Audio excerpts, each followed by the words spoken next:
Hello students, good morning. आज मैं आपको बताने वाला हूं एडजस्टमेंट ऑफ गुडविल।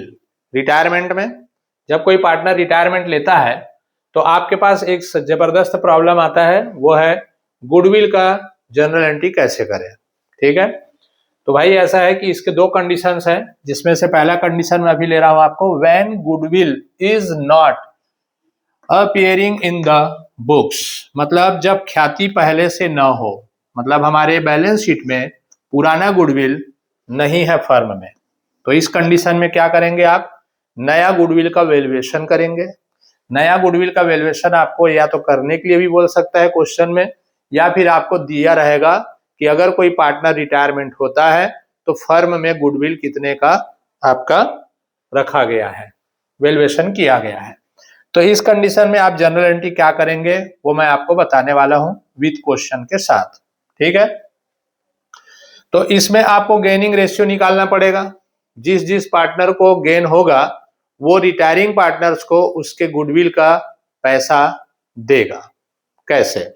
जैसे कि मान लो आपके पास ए, बी और सी तीन पार्टनर हैं, इनका रेशियो आपको दिया है 3:2:1 में। अब यहां पे सी हो गया आपका रिटायर। ठीक है, सी रिटायरमेंट ले लिया। अब सी जब रिटायरमेंट ले लिया तो ए और बी ने डिसाइड किया कि इन लोग अपने प्रॉफिट लॉस रेशियो को फ्यूचर में इक्वल डिस्ट्रीब्यूट करेंगे। कैसे? इक्वली। तो उस कंडीशन में जब सी का रिटायरमेंट हो गया तो फर्म में गुडविल का जब वैल्यूएशन किया गया तो सपोज गुडविल का वैल्यूएशन 80,000 रुपया का हुआ है। मतलब ख्याति का मूल्य कितना निकला है? 80,000 का। अब इस 80,000 में सी के हिस्से को दिया जाएगा ए और बी के द्वारा। तो उसके लिए आपको वर्किंग नोट्स में निकालने होंगे पहले गेनिंग रेशियो। गेनिंग रेशियो मतलब लाभ प्राप्ति अनुपात। ठीक है, तो गेनिंग रेशियो हम यहां पर पहले निकाल लेते हैं नोट्स में, देखिएगा।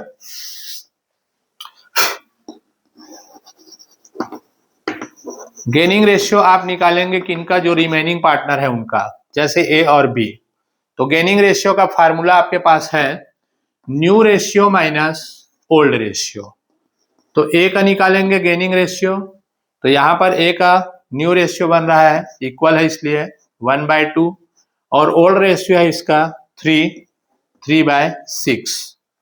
चलिए इसको पहले हम लोग सॉल्व करते हैं। यहां पर बड़ी संख्या कौन है? देखिए 6 है, तो 6 को ले लेंगे एलसीएम।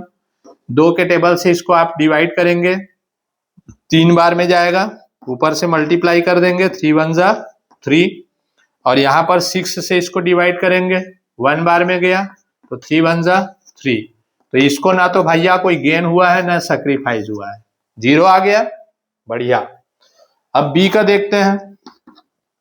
बी का न्यू रेशियो है 1/2 माइनस उसका रेशियो है ओल्ड 2/6। यहाँ पे 6 लिए लघुत्तम, 2 से इसको डिवाइड किए, 3 बार में गया, 3 1 जा 3। 6 से 6 को डिवाइड किए, 1 बार में गया, तो 2 1 जा 2। तो यहाँ पर इसका आ गया 1/6। मतलब यहाँ पर टोटल गेन केवल किसको हो रहा है? बी को हो रहा है। तो बी ही गुडविल का पैसा देगा किसको? सी को। ठीक, अब मैं इसको रफ कर देता हूं। तो यहाँ पे हमने जाना कि बी को गेन हो रहा है तो बी देगा, तो पहले आप निकाल लेंगे कि सी को कितना चाहिए।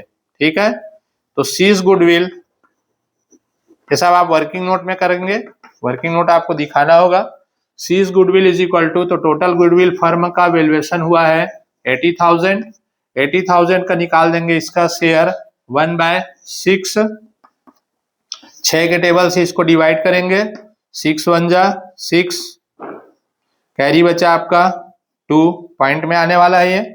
इसको फिर डिवाइड करेंगे, 3 बार में गया, 3 बार में गया, 3 बार में गया, 3 बार में गया, ये ऐसे चलते चले जाएगा। ठीक है, तो इस प्रकार से इसका जो आंसर आया 13,333 रुपया इसका गुडविल बना। ठीक है, एक बार मैं और चेक कर देता हूं, डिवाइडेड बाय 6 राइट है।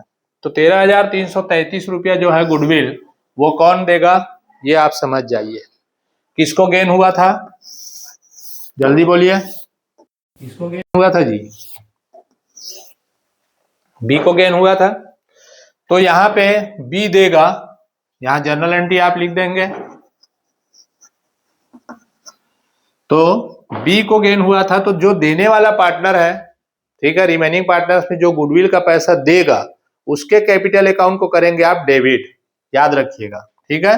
तो बी दे रहा है तो 20 capital account, 20 capital account debit, 20 capital account को करेंगे आप debit, 20 capital account debit to, किसको दिया जा रहा है, रिटायरिंग पार्टनर्स को। तो रिटायरिंग पार्टनर कौन है यहाँ पे, सी, तो to C's capital account, C's capital account. पूरा पैसा कौन दे रहा है, बी दे रहा है, तो यहाँ पे सी का शेयर कितना बना है गुडविल का, टोटल 13,333, पैसे को मारो गोली, 13,333, ये राउंड अप में आपने लिया। अब यहाँ पर आप लिख देंगे यहाँ पर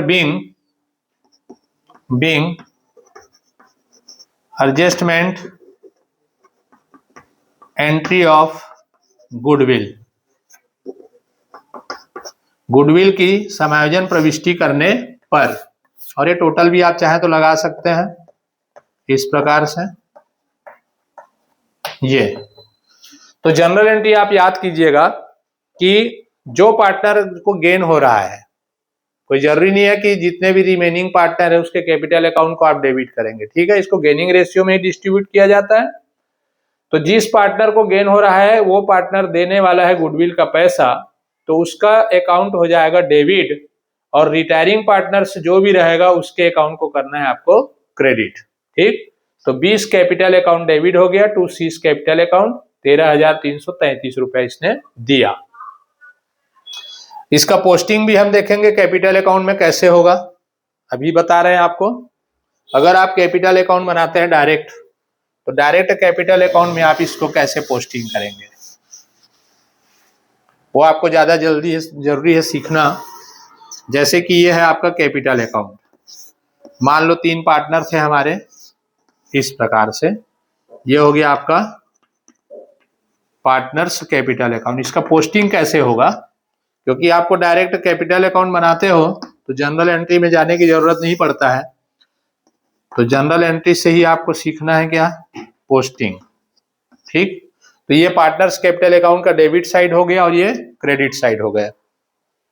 अब देखिए यहाँ पे 20 कैपिटल अकाउंट डेबिट है, तो आप आ जाएंगे डेबिट साइड में, और क्रेडिट कौन है यहाँ पे देखिए, सी है, तो यहाँ लिखेंगे टू सीज कैपिटल अकाउंट,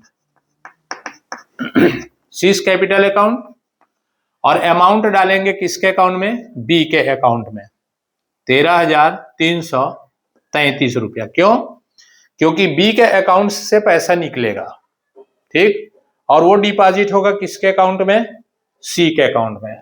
तो चिड़िया उड़ेगी यहां से और उड़ करके बैठ जाएगी किसके घर में, सी के घर में। तो बी के अकाउंट से पैसा निकला और सी के अकाउंट में आप डबल एंट्री मारेंगे, तो इधर लिखेंगे जो पार्टनर दे रहा है उसका नाम लिखना, बाय 20 कैपिटल अकाउंट, और ये अमाउंट जाएगा सी के में 13,333 रुपया। फिर से एक बार ध्यान दीजिएगा, ठीक है। इधर लिखना आप रिटायरिंग पार्टनर का नाम, ठीक है sir, to C's capital account, और पैसा किसके में लिखना, जो दे रहा है पैसा, कौन गेन कर रहा था यहाँ पे, बी, तो बी के अकाउंट्स में आपका अमाउंट डालना। तो बी के अकाउंट से पैसा निकल रहा है और ये डिपॉजिट हो रहा है किसके अकाउंट में, सी के अकाउंट में। तो यहाँ पे आप लिखेंगे सी के अकाउंट में पैसा, और नाम लिखेंगे यहाँ पर देने वाले का, बाय 20 कैपिटल अकाउंट, मतलब आपके जनरल एंट्री का आपने पोस्टिंग किया है यहाँ पे। तो पोस्टिंग एक बार और समझ ले, 20 कैपिटल अकाउंट डेबिट हुआ है तो बी के कैपिटल अकाउंट के डेबिट साइड में आइए, और जो क्रेडिट हुआ है उसको लिखा जाता है, तो यहाँ लिखेंगे टू सीज कैपिटल अकाउंट। उसी प्रकार अब सी के अकाउंट में आपको डिपॉजिट करना है, तो सी क्रेडिट हुआ है तो क्रेडिट साइड में आया आपने, देखिए, और सी के कैपिटल अकाउंट के क्रेडिट में आपने अमाउंट को डाला और किसका अकाउंट को डेबिट किए, बाय 20 कैपिटल अकाउंट। ओके, तो इस प्रकार से आप इसका पोस्टिंग करेंगे, दोनों साइड इसका एंट्री होगा। इसका एंट्री अब बैलेंस शीट में फिर से नहीं करेंगे आप। ठीक, आई होप आपको ये समझ आया होगा। अब नेक्स्ट क्लास में हम आपको बताएंगे इसमें और भी इससे रिलेटेड नेक्स्ट क्वेश्चंस। ठीक है, थैंक यू।